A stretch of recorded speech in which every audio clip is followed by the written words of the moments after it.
আপনার সন্তানের নাম রাখেন বিষ্ণু, আপনার সন্তানের নাম রাখেন কৃষ্ণ, আমার সন্তানের নাম রাখি মোহাম্মদ, আমার ভাইয়ের সন্তানের নাম রাখে মুসা, আমার ভাইয়ের সন্তানের নাম রাখে ঈসা, আমার ভাইয়ের সন্তানের নাম রাখে আয়ুব। আর আপনি বিষ্ণু আর কৃষ্ণ রাখেন কেন? কারণ এই বিষ্ণু, এই কৃষ্ণ, এই মোহাম্মদ, এই মুসা, এই ঈসা আমাদের সামনে ন্যায় এবং সত্য প্রতিষ্ঠার প্রতীক। সুপ্রিয় দেশবাসী, শিশির মনির বলেছে নবীজি ঈসা, মুসা এবং মোহাম্মদ সাল্লাল্লাহু আলাইহি ওয়াসাল্লাম এবং কৃষ্ণ তারা হলো সত্য ন্যায় প্রতিষ্ঠার প্রতীক। এই কথার দ্বারা ইনি কাফির হয়ে যাবেন। কেন হবেন না? আউযুবিল্লাহি মিনাশ শাইতানির রাজিম। বিসমিল্লাহির রহমানির রহিম। আল্লাহ পাক বলেন, ফামান ইয়াকফুর বিত-তাগুতি ওয়া ইউমিন বিল্লাহি ফাকাদ ইসতামসাকা বিল উরওয়াতিল ওয়াসতা লা ইনফিসাম লাহা।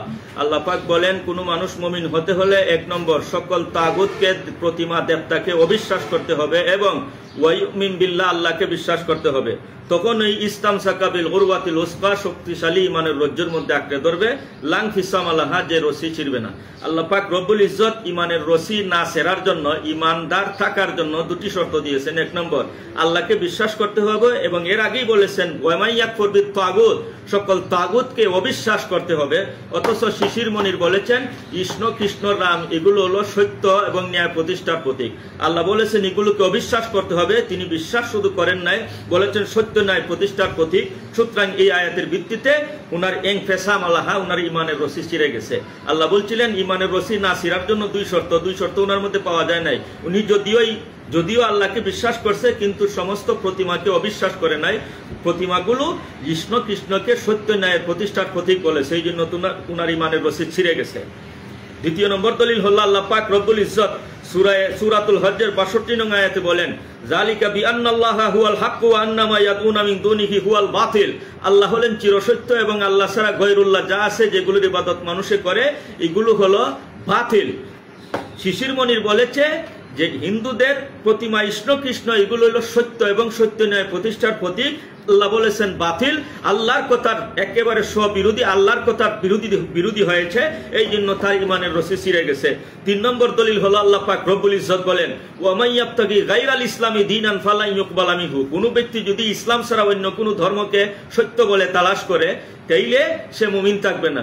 লা ইউকবালা মিনহু, তার ধর্ম আল্লাহর কাছে গ্রহণ হবে না। সুতরাং ইনি তো ইসলামকে সত্য মানছে, ঠিক আছে, সমস্ত নবীকে সত্য মানছে, তার সাথে সাথে বলেছে কৃষ্ণ ও সত্য এবং সত্য প্রতিষ্ঠার প্রতীক। সুতরাং এই আয়াতের ভিত্তিতে ওনার ইমান থাকবে না। 4 নং দলিল হলো সহিহ মুসলিম শরীফ। আমার সামনে এই দেখেন, আমার হাতে একখানা কিতাব আছে, সহিহ মুসলিম, বিশ্বজয়ী সহিহ কিতাব। সহিহ মুসলিম শরীফের 23 নং হাদিসের মধ্যে আল্লাহ রাসূল বলেন, মান কালা লা ইলাহা ইল্লাল্লাহ, যে ব্যক্তি আল্লাহ ছাড়া কোনো মাবুদ নাই এই কথা বিশ্বাস করবে, ওয়া কাফফারা বিমা ইউবাদু মিন দুনিল্লাহ, সাথে সাথে আল্লাহ ছাড়া যত গায়রুল্লাহ আছে, যত দেবতা প্রতিমা আছে, এগুলোকে অবিশ্বাস করে, সেই মুমিন।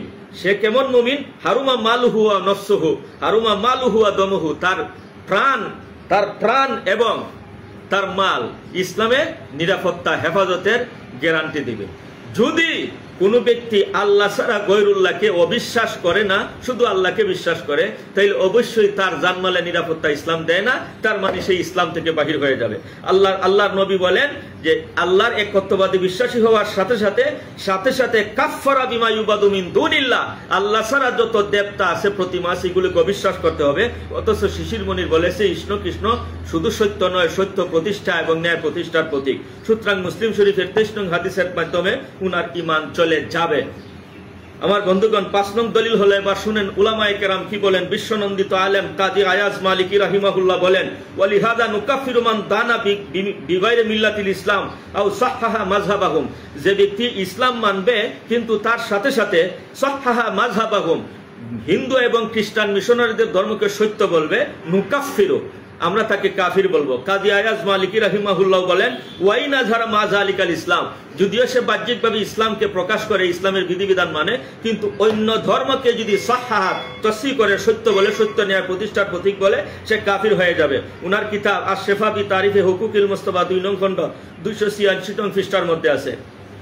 6 নং দলিল হলো মুহাম্মদ ইবনে আব্দুল ওয়াহ্হাব ওয়াস-সাবি, ইনি বলেন, মাল্লাম ইউকাফিরিল মুশরিকিনা ওয়া শাক্কা ফি কুফরিহিম ওয়া সাহহাহা মাযহাবাহুম কুফিরা ইজমাগান, যে ব্যক্তি অন্য মাযহাবকে সত্য বলবে, সত্য ন্যায় প্রতিষ্ঠার প্রতীক বলবে, তাকে আমরা কাফির বলবো ইজমাগান, দলমত নির্বিশেষে কাফের।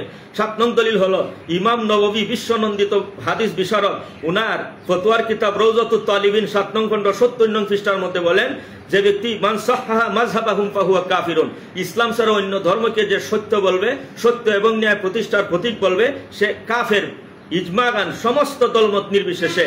উনার কিতাব 7 নং খণ্ড 70 নং পৃষ্ঠা রওজাতুত তালিবিনের মধ্যে বলেছেন।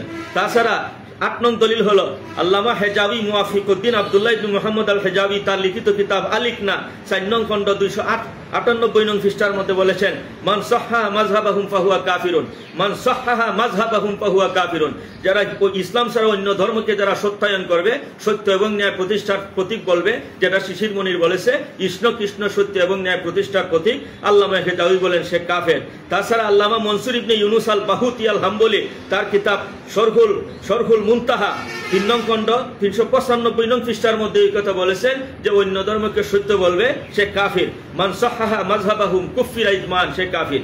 আমি শিশির মনির ভাইকে বলতেছি, ভাই আপনার মান সম্মান আল্লাহ আরো বাড়াইয়ে দিবেন, কমবে না। আপনি রাজনৈতিক চিন্তা ধারণা বাদ দিয়ে এত সব দলিল যা আমি শুনাইছি আপনি একটু চিন্তা করবেন আপনার ইমান চলে গেছে কিনা, যাচ্ছে না। আল্লাহ পাক রব্বুল ইজ্জতের কথা একেবারে উল্টা হয়েছে আপনার এই বক্তব্য, সহিহ হাদিসের বিপরীত হয়েছে আপনার এই কথা। আপনি বলেছেন ইষ্ণ কৃষ্ণ ন্যায় প্রতিষ্ঠার প্রতীক, সত্য প্রতিষ্ঠার প্রতীক, অথচ নবীজি হাদিসে বলেছেন যে অন্য ধর্মকে যদি কেউ সত্য বলে এবং অন্য তাগুতি দেবতাগুলোকে যে সত্য বলবে সে কাফির হয়ে যাবে। মুসলিম শরীফ 23 নং হাদিসের মধ্যে আল্লাহ নবী বলেছেন, এত সব উলামায়ে কেরাম বলেছেন। এই জন্য রাজনৈতিক চিন্তাধারা বাদ দিয়ে, আমি কিন্তু আপনার রাজনৈতিক প্রতিপক্ষ নই, আমি কোনো রাজনৈতিক দল করি না, কিন্তু যে ভুল করবে তার ইমান বাছাই থেকে ভুল ধরতে হবে, এটা আমার দায়িত্ব। যে ভুল করুক তাকে আমি ধরি। দেখেন আপনি একটু চিন্তা করেন, আপনার বিবাহ নবায়ন করেন, ইমান তো লা ইলাহা ইল্লাল্লাহ পড়লেই নবায়ন হয়ে যাবে, কোনো সন্দেহ নাই। কিন্তু আপনি বিবাহ নবায়ন করতে হবে, লা ইলাহা ইল্লাল্লাহ পরে ইমানটা নবায়ন করেন, আল্লাহ আপনার মর্যাদা কমাবেন, আরো বাড়াইয়ে দেবেন।